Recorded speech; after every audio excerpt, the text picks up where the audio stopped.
Please, I beg you. Let's get a divorce and just get out. I've inherited the condo and you're no longer of any use to me. Saying this, my husband, Landon, got down on his knees. Being happy after hearing what my husband had to say, I took something out of a drawer. Yeah, sure. Here are the divorce papers. I left immediately, just as my husband wanted. My name is Allie. I am a 34-year-old office worker.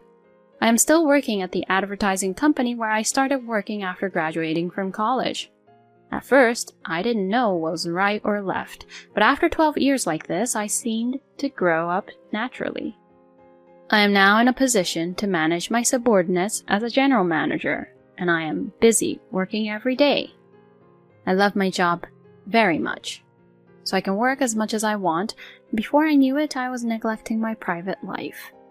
It's about time for you to stop being a workaholic. You can't continue to be a workaholic.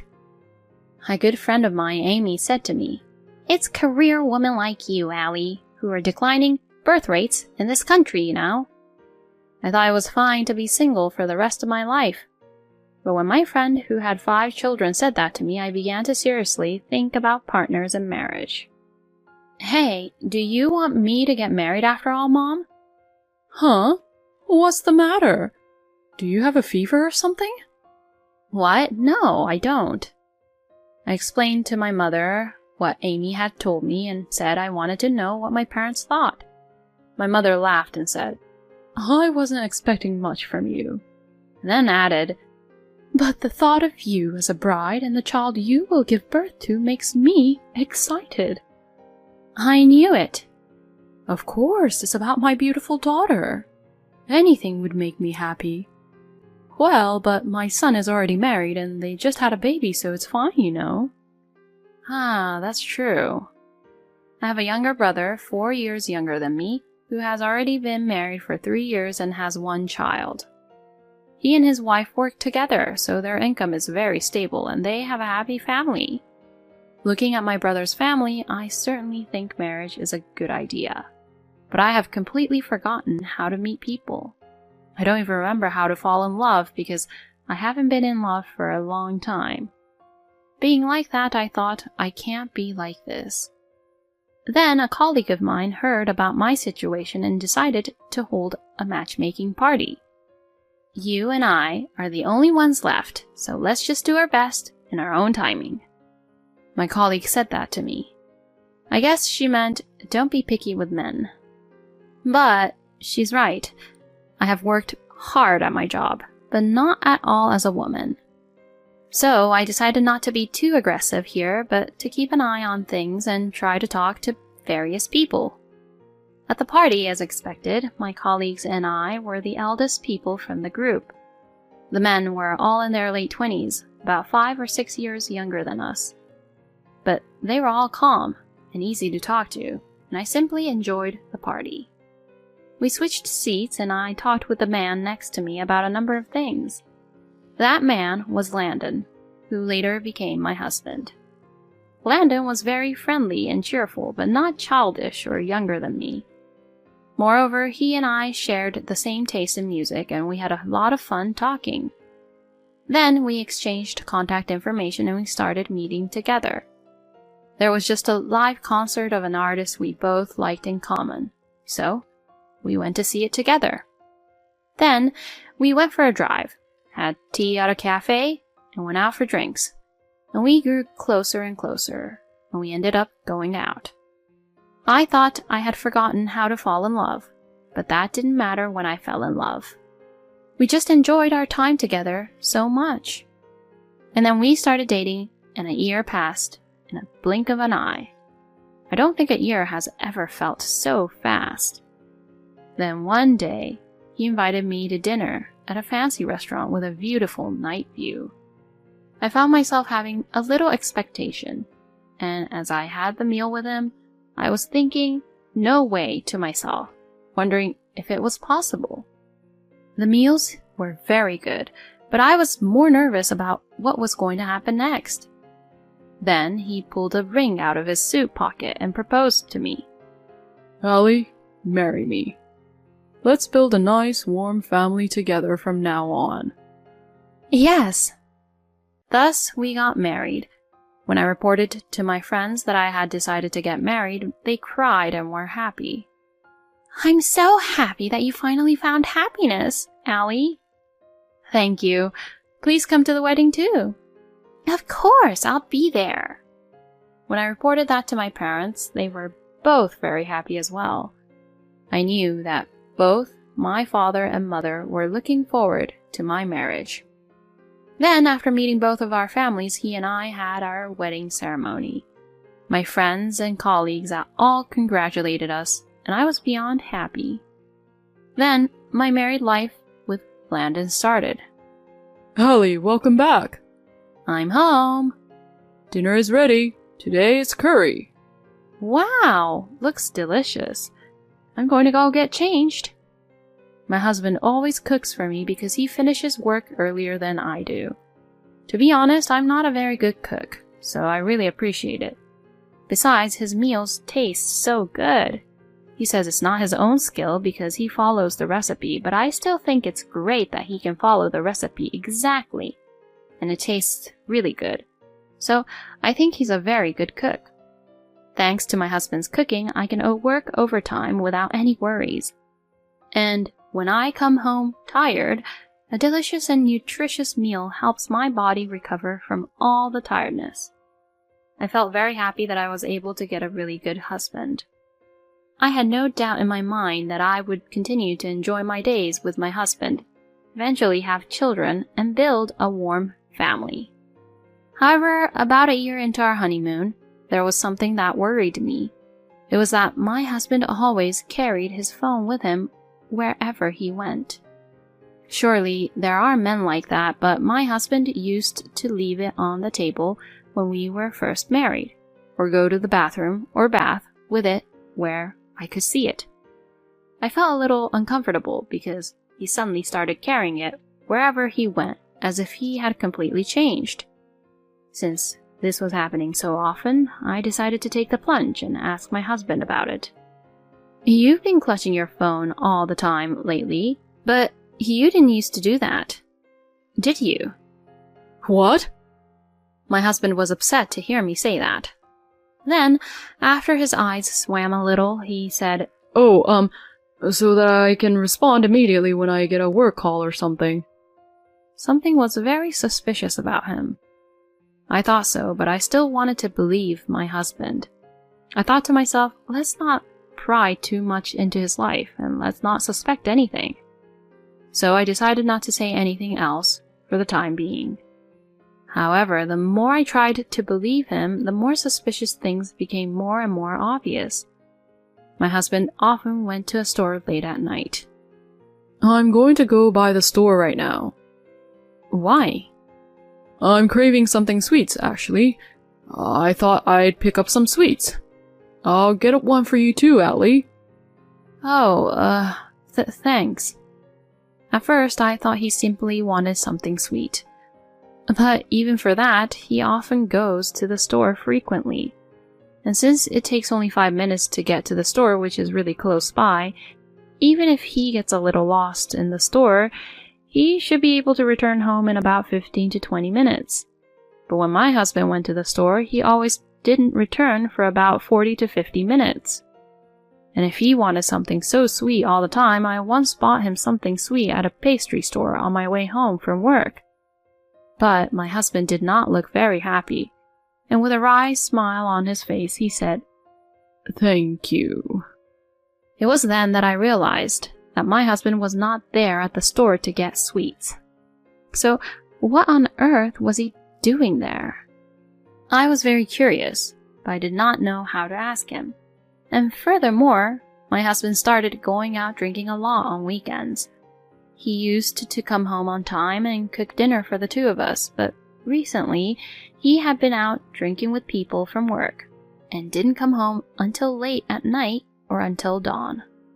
If he was really busy with work and had to drink as part of his job, I would try to be understanding, but that is not the way I see my husband. Rather, he always seems to be looking forward to the drinks, which really had nothing to do with work. In this way, the number of points that seemed suspicious kept increasing, and I was concerned. Could my husband be having an affair? I couldn't help but keep these thoughts in my mind. I wanted to believe that it was not true.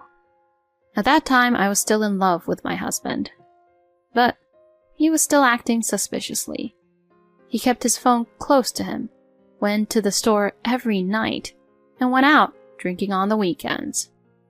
I was very distressed because I was getting bothered. While I was having such a hard time, I received a call from my friend, Amy. "Hey Allie, you're not divorced, right?" "What? What are you saying all of a sudden?"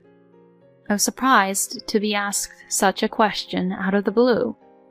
And my friend said, "Your husband came to the real estate agency where I work." "What? To the real estate agency?" My husband has never talked about moving or building a house. Why would my husband go to such a place? As I was thinking this, my friend, looking a little uncomfortable, says, "Actually," and began to talk. To my surprise, she told me that my husband had visited the real estate agency with a woman whom I've never seen before. I had never spoken to Landon directly, so I don't think he was aware of me. But I was at your wedding, so I knew what he looked like. And besides, I recognized the same person because he wrote his name down. So it was definitely your husband, Allie. No way. I felt as if I had been hit on the head with something. My husband, in other words, was having an affair. I had no solid proof, but I guessed that was the case. My husband's suspicious behavior until now became clear to me. I felt like I had connected the dots. I didn't want to think that, but I knew it was what I had expected. I was in shock, but I also felt somewhat blown away. To my own surprise, I felt my love for my husband disappear, bit by bit. Then I decided to request an investigation by an investigation agency in order to obtain solid evidence. I could no longer be kind to my husband. He would talk to me in a natural way, but I would get annoyed because the affair would flicker in my mind. So I often acted coldly, and my husband was troubled. "Oh, what's wrong? Are you in bad mood?" "It's nothing." "Oh, I see." My husband would look awkward and quietly go into his room and not come out for a while. Then my husband says that from this month he has been going on more and more business trips and he is away from home for 2 or 3 days every week. But I know the truth. I know that my husband only goes to his lover's house. I found this out from the results of the investigation from the agency that I received later on. Around the time I received the results of the investigation, I was ready for things to be done, so I started preparing for divorce. But then something unexpected happened. My father-in-law passed away. My parents-in-law had treated me very well, and I wanted to attend his funeral. If I divorce first, I will not be able to go to the funeral. So I decided not to file for divorce at once and wait until after the funeral. After attending the funeral and seeing my father-in-law off well, I finally decided to say goodbye to my husband. But my husband said goodbye to me before I did. "Allie, I know this is selfish, but I want a divorce." "What?" I was surprised that my husband was the one to initiate the divorce. Since the affair seemed to have been going on for a long time, I thought they were just playing around without wanting to get any divorce. Why? "Well, that's..." My husband was at a loss for words.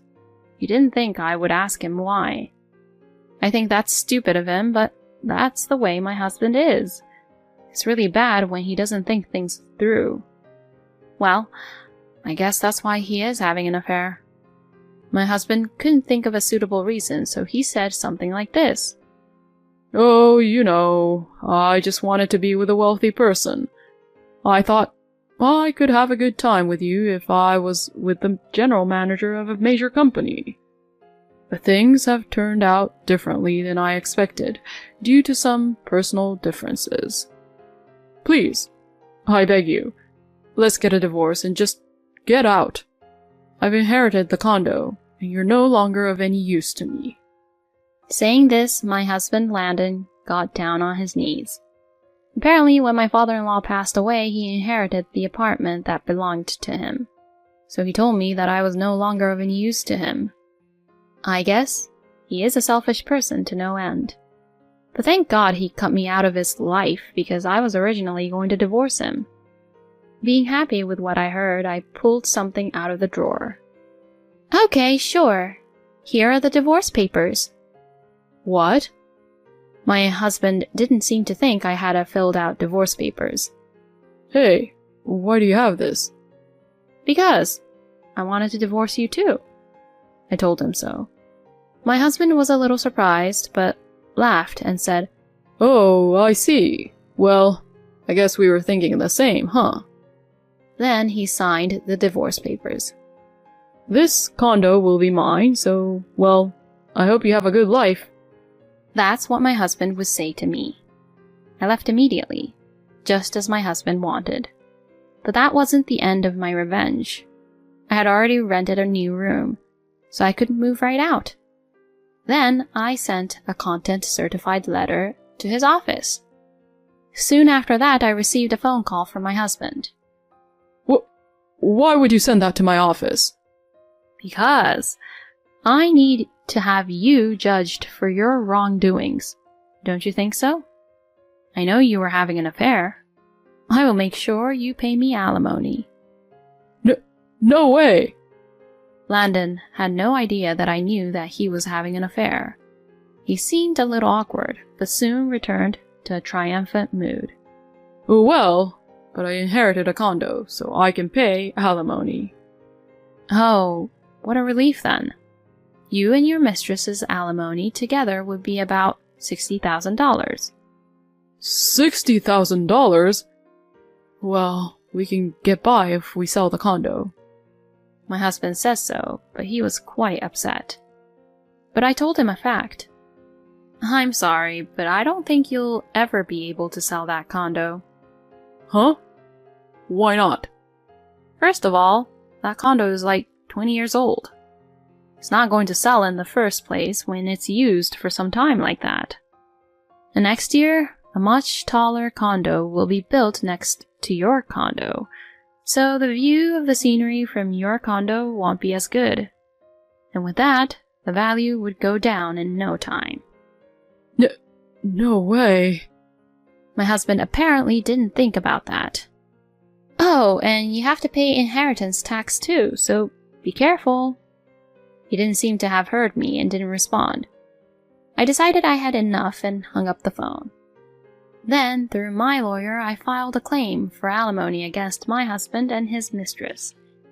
Incidentally, as I had predicted, the condo that my husband had inherited could not be sold, and they seemed to be in a lot of trouble. They had no choice but to start living in the condo, but the condo is old-fashioned, and the high floors make it inconvenient and difficult to live in, and the high maintenance costs make life difficult living there. But even if they wanted to let it go, they could only sell it at a low price, so they are unable to take the plunge. When I heard this story from a mutual friend, I thought to myself, suck it up. Meanwhile, I am living comfortably by myself in a newly rented apartment. Since I don't need to be in love for a while, I'm going to continue to devote myself to my work and try to be filial in other ways, such as giving my parents trips as gifts. Thank you for watching to the end. Please subscribe to our channel. See you in the next video.